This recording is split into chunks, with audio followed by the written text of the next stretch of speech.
Gwe wenna ali ku channel yaffe eno njagala okugamba nti kyokola kyamaanyi nnyo, kyokola kirungi nnyo. Wabula nga naawe atanaba kunyiga ku kagambo ka subscribe, beera nga okanyiga omale okwate ne ku kade akabeera waggulu. Bajja kuba bakuwa notification buli we tuteekayo vidiyo empya. YouTube channel yaffe eno tusomesa ebintu bingi nnyo, okuli engeri gy'okukolamu olususu, engeri y'okulabirira omubiri gwaffe nga tuli balamu bulungi, nga tetulina endwadde yonna, nga tukozesa ebintu bya bulijjo, ebintu by'ewaka. So nkusaba muganda wange jangu otwegatteko, oyite ne banno YouTube channel eno gisharingireko banno basobole okuba nga bajja batwegattako. Mikwano gyo ab'eŋŋanda, ebintu bye tuteekayo tebyesittaza, birungi okukamala, tuliwo okusoma. Olunaku lwa leero nzize n'eddagala kummwe abaana ab'obuwala abaagala okuba nga musika, eddagala ly'okusika.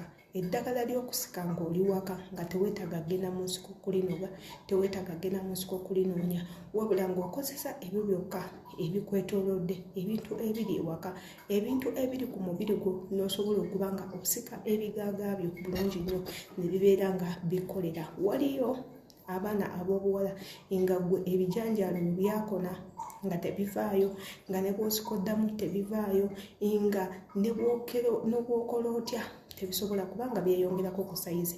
Mbaleetedde enkola ennyangu, nzize ngibayitiremu, ngisomeseeko nammwe musobole okuba nga mugikozesa.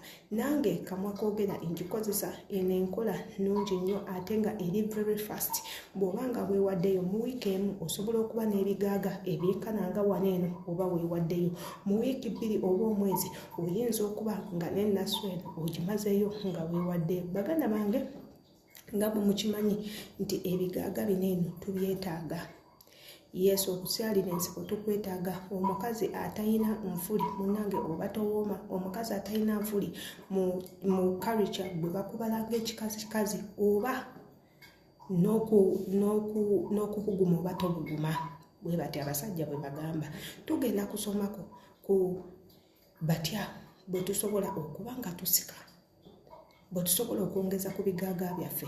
Abamu mulina ebigaaga nga binene bwe biti, abalala nga byakyama ne bikola bwe biti, abalala nga mwasika ne bikka busi wansi, amalala nga mwasika ne bikukunala bwe biti. Tugenda kubalaga tutya bwe tulina okuba nga tusika. Bw'oba okedde ku makya ng'oyagala okukyalira ensiko, oyagala kusika, sooka otuule mu position ennungi gye weekakasa. Amagulu go gakole bw'oti, gabambe nga gali bwe gati, wabula tositama bw'oti, tekijja kukolera. Kola bw'oti, amagulu gakole bw'oti, osobole okuba nti nabunnya eno yeegadde bulungi nnyo. Nabunnya bw'eba yeegadde bulungi, gino emikono ogiyisa wakati w'amagulu bw'oti, n'oba nga osobola okukwata ebigaaga.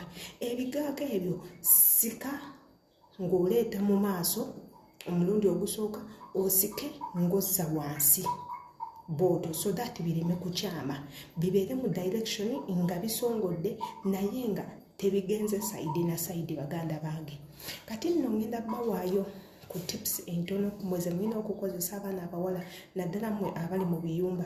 Ebintu bye ngenda okubawa mu biyumba mubiraba buli lunaku, mubikwatako buli lunaku, ate nga ebintu bino bikola ebintu bingi nnyo, birina omugaso mungi nnyo mu bulamu bw'omuntu, birina omugaso mungi nnyo w'oba omanyi engeri y'obikozesaamu.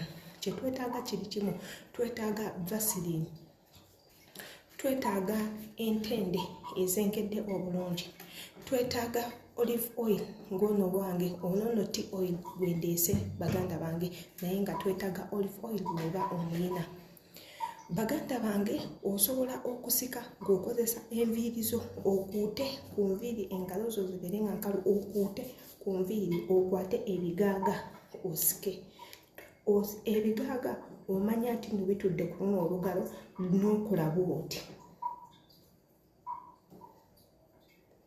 Then bw'oti nga bw'ozza wansi, so si kusika ng'okola bw'oti ng'akamente. Nedda baganda bange, kijja kuba tekikukolera. Kola bw'oti nga bw'osika bw'oti, nga bw'osika then nga bw'oza ebbali kijja kuba nga kikuyambako. Osobola okusikisa akasinziiro ko n'okwata ku kasinziiro n'okuuta n'oggyako ekko eryo ligenda kuyambako okuba nga osika. Osobola n'okusikisa enfuufu ezikuli okumpi ezijja kuyambako okuba nga zijjayo ebigaagaabyo, wabula naye ng'ekisinga entende eno ogenda kugikwata nga nze bwe ngikoze bwe nti ogiggyemu ensigo.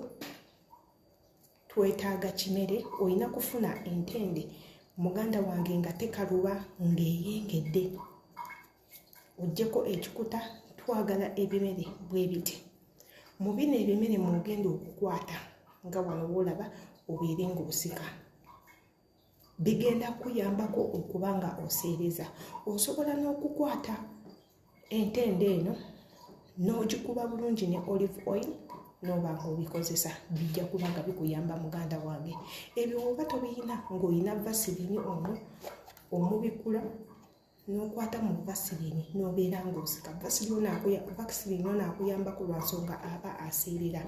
Baganda bange, mukozeseko ku ebyo ebintu. Mu wiiki emu ogenda kulaba ennyintu zo gye zigenda okuba nga zikoma, enkoba zo zijja kuba nga mpanvu, nga ziri mu straight line, ate nga tezikuluma, tezizzeeko mabwa.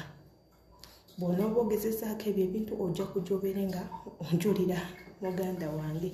Ate warning, enfuli zino eno bwe musika empanvu zimanyi okuleeta obwagazi. Buli bwe zikoona ku lugoye lwonna oba ne zikoona ku mubiri, munnange omubiri gwe gutandika okusanyala n'oba ng'oyooya musajja. So omakinga sure nti no tosika mpanvu nnyo. Bw'onoosika empanvu ojja kuba nga ozikwata ozizinge, obeere nga ozeesonseka eri munda, zireme kuba nga zikoonakoona ku empale ate etuuyane, ate muvemu okutuuyana otandike okuzisalaasala zijja amaboko kakano olwadde infections. So kiba beta n'osika ezo ensaamusaamu. Vidiyo ya leero ekomye wano eno. Gwe wenna ayagala atanaba subscribinga beera nga osubscribinga muganda wange. Tujja ba tubaterayo vidiyo ezisomesa nnyingi nnyo. Mbaagala nnyo.